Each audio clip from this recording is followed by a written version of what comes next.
Good barangays and our guests, businessmen of Sabi City, department heads. Once again, good afternoon. Can I speak as binocular, Mr. Chair? Bisa ko na para masakit na Yan na, go. Okay. Salamat, Mr. Chair. In regards to the kabahin sa pag-issue ng clearance, problema gini siya before because this is gini siya legal.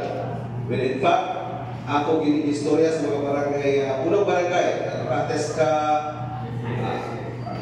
atong Liga President, ako silang discourage at even ako pag yung kinatilegyo discourage unless otherwise kung na ay existing or na sila ordinance requiring anong puro clearance. And before po sila maka-require of puro clearance, kinahanglan sila ordinance organizing or creating puro leaders or puro president.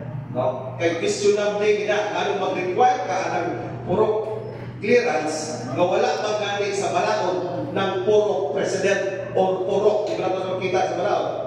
So questionable, mag-require ka na, pwede ta matangkubo, no? Pwede ta makasuhan. Kaya wala na di-exist legally and officially ang puro or puro president. Tinood nila.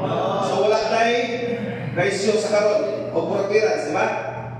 But pwede kagawad coordinator clearance. Kaya ang kagawad na ay ato bitaw na siya ikuan magudi siya, Mr. Chair. Among ang kagawad o kinatagaan og assign puro, no?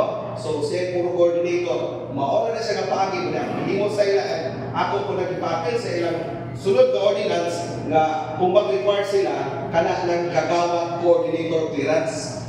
Kaya siguro yun ganili mo matangkubo. Okay, so solve na kaniha. Wala na galis gawas ko mag-iwas sila coordinance. Thank you, Mr. Chair.